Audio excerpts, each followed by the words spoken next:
ভাড়া আমি বলেছি আগেও যে ভাড়াটা নির্ধারণ করে এয়ারলাইন্স এবং ভাড়াটা বেশি পার্শ্ববর্তী দেশের তুলনায় আমাদের দেশে অনেক বেশি। এটা সবাই আমরা দেখতেছি, জানি।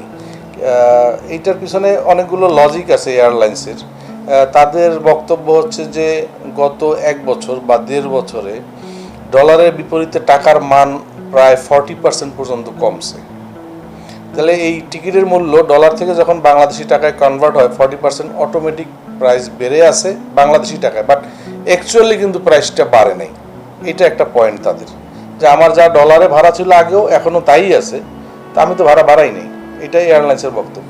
কিন্তু কিছু কিছু ক্ষেত্রে ভাড়া বেড়েছে, যেটা হচ্ছে যে লোয়ার ক্লাসগুলো তারা বন্ধ করে রেখেছে রেমিটেন্স ইস্যুর কারণে। লোয়ার ক্লাসের টিকিট বিক্রি করলে তাদের cost of fund, cost of management, cost of operation সব মিলিয়ে তাদের এখানে পোষায় না। তারা ব্যবসা করতে আসছে, তারা এটা তাদের বক্তব্য। কিন্তু বাংলাদেশের নাগরিক হিসেবে আমরা যেটা দেখব যে পাশের দেশ থেকে যদি ঢাকা থেকে দুবাই ভাড়া 30,000 টাকায় হয়, তাহলে আমার দেশ থেকে কেন 70,000 টাকা হবে? তো এইটা আসলে যারা নিয়ন্ত্রক সংস্থা আছেন তাদেরই দেখার বিষয়। আমরা শুধু বলতে পারবো এখানে কিছু কিছু ক্ষেত্রে অনিয়ম আছে, অবশ্যই আছে।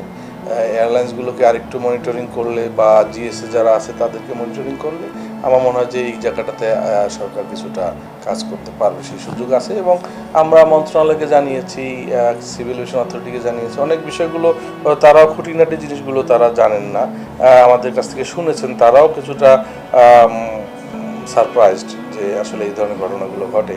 তো এইটা নিয়ে তারা কাজ করবেন, আমরাও তাদের সাথে কাজ করার আশা রাখি। প্রাইস ম্যানিপুলেশনের একটা ওয়ে, এটা জিএসএ বা এয়ারলাইন্স এবং ট্রাভেল এজেন্সি কয়েকটা মিলে এই কাজটা করতে পারে। সেটা হচ্ছে যে তারা একটা ফ্লাইট ফুল যখন খালি থাকে সেটাকে ক্লোজ করে দিতে পারে।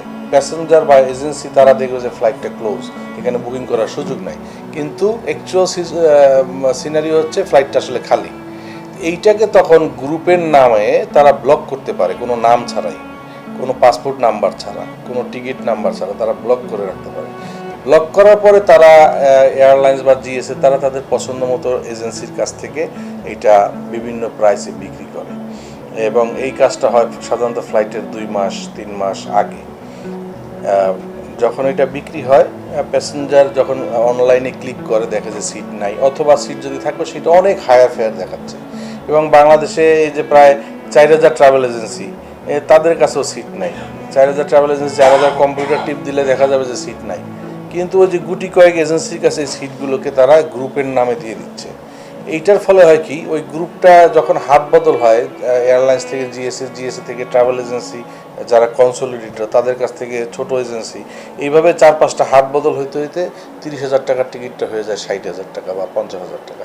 তো এইখানে এই গ্রুপটাকে যদি একটা নীতিমালার মধ্যে আনা হয়, যে গ্রুপটা কতদিন আগে দিতে পারবে, কাদের ক্ষেত্রে গ্রুপটা প্রযোজ্য, সেইটা যদি নীতিমালার মধ্যে থাকে, এবং গ্রুপ দেওয়ার পরে কতদিনের মধ্যে টিকিটটা করতে হবে, সেই জিনিসগুলো যদি স্পষ্ট করা হয়, তাহলে এইটার অপব্যবহারটা বন্ধ করা যাবে।